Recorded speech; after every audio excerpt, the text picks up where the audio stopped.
We have seen a party going to the houses from houses, sending their women campaigners, and they were collecting personal data of the voters. So allowing them to collect the voter number, why from the voters, or the NID number, what is the issue of the NID number with the vote? Because every person has an NID. Why a political party has to know the NID number or NID snap of a voter? What is the use of it? And what is the use of a phone number? What is the use of the data which is already present in the voter list and which is downloadable to the political parties anyway? So that is another issue. And they have said that they're doing this because it is a continuous campaign. They used to go to the houses to give them talim, that is religious training, and now they are collecting the data. Then why didn't they collect it 1 year back, 2 years back? Why is it being collected before the election? So that is another question.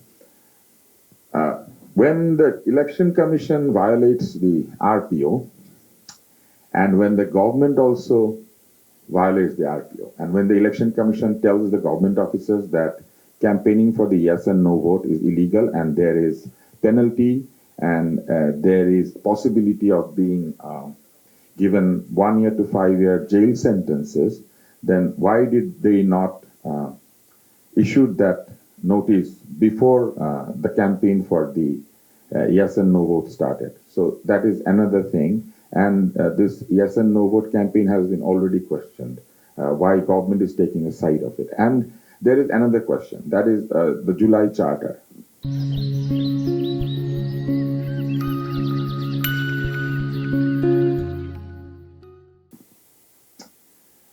Most of the parties participating in this election has signed the July Charter, and it is mentioned in the July Charter, and they have already agreed that they would be giving 5% female candidates from each of the parties. And they have not been faithful to their promise. They did not keep their commitment.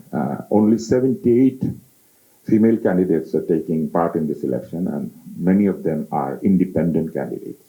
And you cannot count the female candidates according to the alliances they have formed, because the promise was to give 5% from each party. And one of the major parties said that we have 43% decision-making members in our central committee, that is Majlis, and they have not given a single female candidate in this election, and they have already went against the July Charter, saying that no female is going to be the president of the party, no female is going to be the prime minister of this country. So this is totally against the July Charter, and the same party is saying that they are in favor of the July Charter and people should give yes vote and to the in the referendum.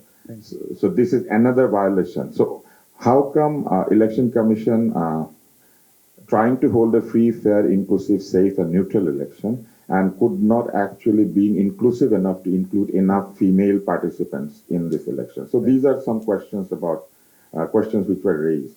And there is another point that I have to raise, that is the safety after the election. That has to be also ensured for the voters, because we have seen that post-electoral violence, post-election violence has been very rampant in the past elections. And many voters feel unsafe that after they vote and if their party wins, then the party which loses actually becomes very violent, and sometimes they threaten them that if my party loses and then you will be in trouble. So how come there is nobody assuring the voters that you will be safe after the voting? Before the voting, if you ensure safety, that is one thing. But after the election, ensuring the safety is a very big issue.